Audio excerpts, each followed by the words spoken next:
In on you. Hope everybody is having an unbelievable start to your week.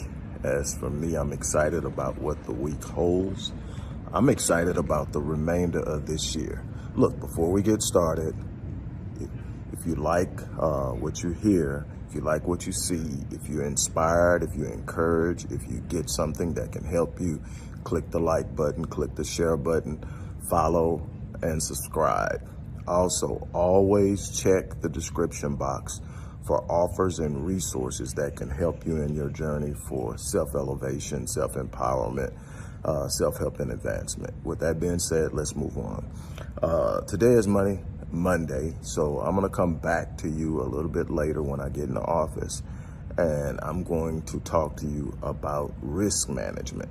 But what I want to do right now out here, I just left the gym. I'm sitting out here at the park, taking in some nature, doing some meditation. And I want to talk to you about the importance of managing your thoughts, the importance of preparation.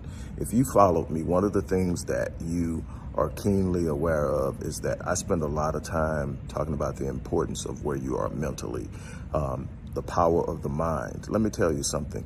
Your psychology, the way you think, the way you frame things, the way you move about things, your paradigms, all of that is 80% of success. You can have the perfect plan, you can have the perfect strategy, you can have all the connections. If you aren't where you need to be in your belief system, in how you perceive challenges, and how you recognize opportunities, and how you handle adversity, and all these different things, it's going to be a struggle no matter what.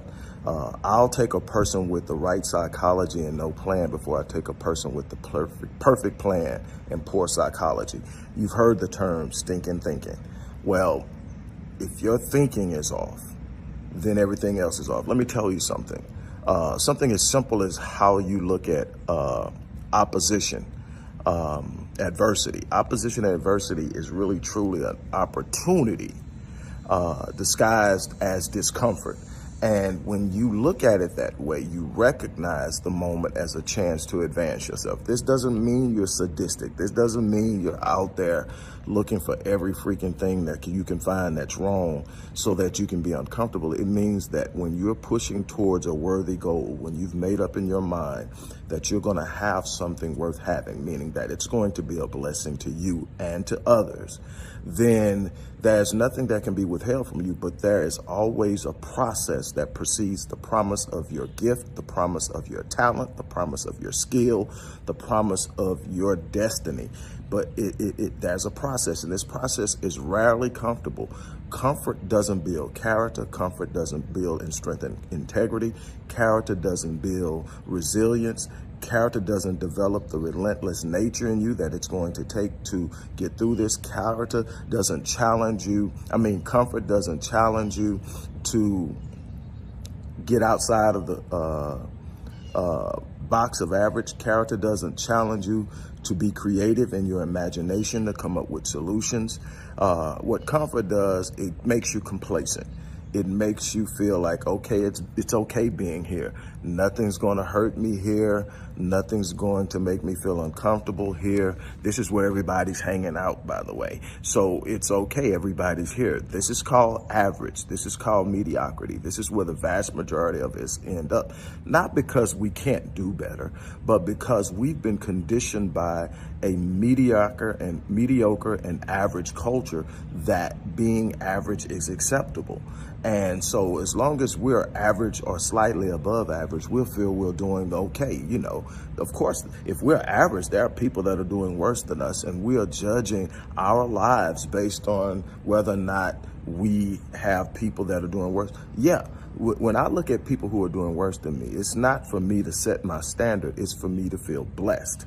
It's for me to feel like I could be worse than where I'm at, no matter how bad things are going. But it's never for me to set a standard of how I'm going to move and operate and what I'm going to demand of myself. I'm always going to demand the best. Some days are better than others. Some years are better than others. This is a journey to a destiny, and this destiny has all these stops along the way that you get to celebrate because you woke up that morning and you did something beyond what was average and you got something out of life. Now, it's something that you need to understand in your mentality, in your thought processes. There's something you need to understand. And that is that every seed doesn't germinate. Pay attention to this. If you don't get anything else out of this, pay attention to this. Every seed doesn't germinate at the same rate. There's a gestation period when you plant a seed.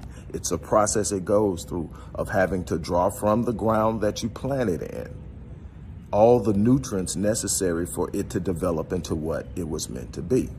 And here's the thing, the greater the expectation of the seed, the longer the germination period. The seed for the rose bush will blossom much faster than it will take for the acorn to become an oak tree. But once you get the oak tree, you're talking about hundreds of years of shade and beauty, and it will serve generations. And that's the thing you got to look for. Sometimes we are so ready to reach out and touch something that when it doesn't come quick enough, we give up on it. When it doesn't produce the fruit that we think it should produce, we turn around and say it's not God's will, but that's not how God operates. God will not withhold anything. The only time that you can say God may be withholding something from you is when you're trying to skirt the process, when you're trying to grab a hold to it and you're not ready for it yet. See, the process prepares as well. The process prepares you for what you're asking for so that when you get it, you don't squander it. When you get it, you don't mishandle it. You don't misuse it. You don't abuse it. And you make what you need to make out of it. See, that there's a process for a reason. But here's something that I'm going to do, and then I'm going to go ahead and shut this session down. I want to talk to you about the importance of opening your mind to what's possible. Like I said, success is 80% psychology. So the one thing that stops most of us is limiting beliefs. So I want you to really, truly go through this real simple process. I want you to write down one thing that you want. One thing that you want, something that you want that if you got it, you think it would just blow your mind. I want you to write it down. I want you to be real specific when you write it down. Then I want you, without thinking, to write 3 reasons why you feel you don't have it or you can't get it. And I want you to be honest with yourself. What these things are going to be is what we call limiting beliefs. These things that tell us we can't have something because, whatever the because is. So what I want you to do is look at those 3 things you wrote. Then next to those 3 things, I want you to write the opposite.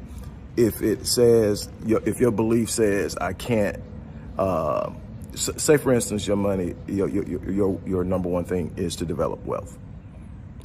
Because I think that's a major focus for everybody, and it should be, because it's a responsibility to develop wealth. And you are sitting up and you're looking at your history. Nobody in your family is wealthy. Nobody in your family can be classified as a millionaire, and you want to be a millionaire. Let's put a number on it. You want to be a millionaire, meaning your net worth is at least $1 million, and you're looking and nobody's there. There's this limiting belief that says, I can't do it. Nobody's ever done it. Only certain people get this. Only a certain select few get to experience success like that, and I'm not one of them. Poverty is my lot in life. Being average is my lot, whatever it is. But next to it, write the opposite. And write it in the present tense, not I'm going to be a millionaire. I am a millionaire. I am debt free. I am a millionaire. I attract money. I create opportunities to make money. Write it down. And it doesn't have to be money. It could be, if you want to start a business and you're looking, nobody in your family makes a business. So you got this belief that you're always going to be an employee. Right. I am a successful business owner. I solve problems and people pay me for it. Write it down. And whatever it is you want to do, and be honest with yourself why you have done it, because there's a reason you haven't done it yet. There's a reason. I'm not talking to the people who have done it, and you're on the backswing, meaning you stumble, you fail, you experience a setback. You know you can do it. Your thing is different. You've got to dust yourself off and ask yourself, am I ready to go back out there and put it all at risk again? Because now you know what it feels like to get knocked down. You know what it feels like to lose what you've built. And that's a whole different feeling. I've been there. And we're going to talk about that in the coming days. How to recover after experiencing a catastrophic loss after you've built. But this is for the people who are building for the first time. If you're building for the first time, you need to deal with these crushing limiting beliefs. That's why I created the course, The Mind Unleashed, which is my old course, Crushing Limiting Beliefs on Steroids. It's because if you don't get past that, no matter what strategy you come, no matter what opportunities are presented to you, no matter what type of offers you run across, you won't jump on them because you don't believe they're going to prosper. You don't believe they're going to work. Let me tell you something. Nobody in this world is better than you. Nobody in this world has any greater of a capacity to touch the world. Their gift is different. Their gift is unique, just like yours. But you have an equal opportunity to be impressive in this world, to be great in this world, to have an impact in this world. And nobody has a poverty lot, meaning that poverty is their lot in life. Nobody has that. That's a learned helplessness vibration. That's a learned helplessness idea. You learn that from the experiences of your family, from the experiences of the people in your community, and you've bought into it. And it's time now to start rebuilding your self-image, rebuilding your self-esteem, rebuilding your self-confidence, because there's nothing out there you can't do.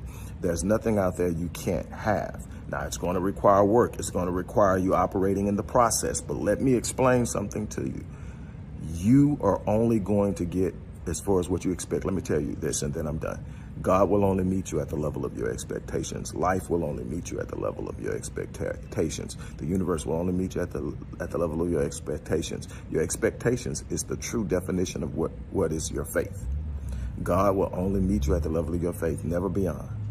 Everything you're going to experience in life, from healing to wealth to starting a business to building a lovely and wonderful, thriving family, is going to be from what you expect.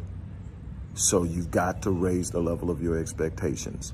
On that note, I'm going to get ready to get out of here. Like I said, if you like what you have seen and heard, hit the like button, hit the follow button, hit the share button, subscribe. Don't forget to look into the description box and see if there's something in there that you can help yourself with, because